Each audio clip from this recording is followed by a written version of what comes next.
Good evening, I'm Wayne Shearman. On the subject of final episodes, this is the last ABC regional television news broadcast for Central Queensland and the West. Electrical trades members... Having worked with the ABC in Sydney many years ago, I moved up to Rockhampton, just became interested in what was happening here in the ABC, and I was told that there was an ABC television station here for one period, and I thought, where is it? Why is it still not here? So I thought, well, I wanted to have a look into that and got a few pointers from people about some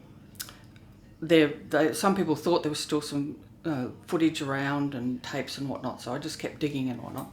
Some ideas that yes, there were still tapes here because there was a clean out at one period in I think 85 when the station shut down, or just shortly thereafter, and some of it was kept but wasn't sure where it was, what state it was, so a lot of phone calls and meetings and whatnot, and then discovered that the footage is already here in these tapes here in a pneumatic format.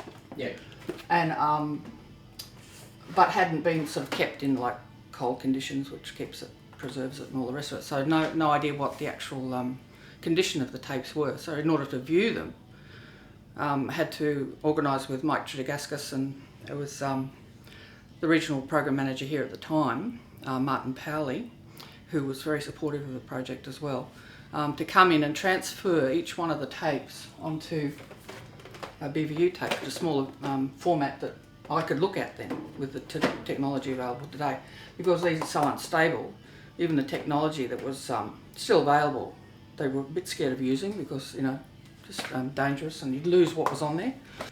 But that was fine. It was like an exploratory journey just to see what existed of the history of Rockhampton on videotape, of the people and the events and stories that happened over the period when the television was here.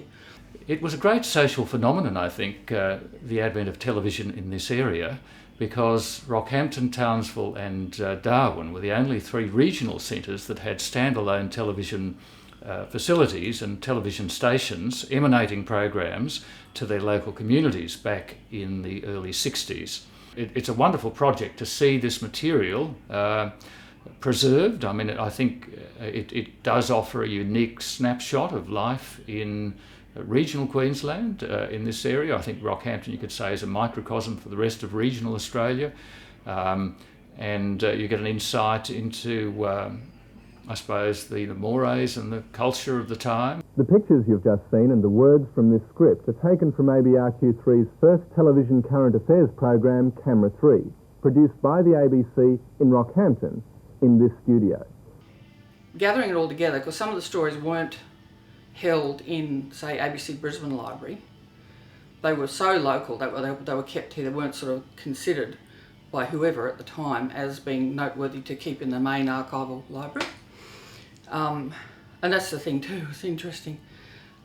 Working the ABC and Sydney television from 75 to 85, I was on the other end of things in the news library. And I'd be sitting there, it's my first job, I'd be there junking, what we call junking, which was like a culling of stories that weren't, you know, considered good enough to keep. So I've almost come full circle, and I've sort of thought, well, in a way everything's worth keeping because it all has its own little story. I came to it sort of back the front, as it were, because I knew a little bit about early Queensland media, especially the print days, and I'd done a little bit of work with my students on film. So I'd been studying the local cinemas here, and we got up to about the era of television, and we knew something quite dramatic had happened, and that had changed pretty much the way in which Rocky people, I think, consumed their entertainment and also their news. It's important to be curious about our own backyard. We tend to be curious about everywhere else, but I think what Christina's shown us, and hopefully this archive, like the Mount Morgan archive, will become a significant archive of the university, is that you actually do need to fossick around a bit and find these things. And it's a great story, I think, in many ways. You know, so it's become very useful over time. You know, every now and again, something pops up that makes it really worthwhile doing, and a value, I guess, to the ABC as well. You know, in this area, the local stories, the local people, local events.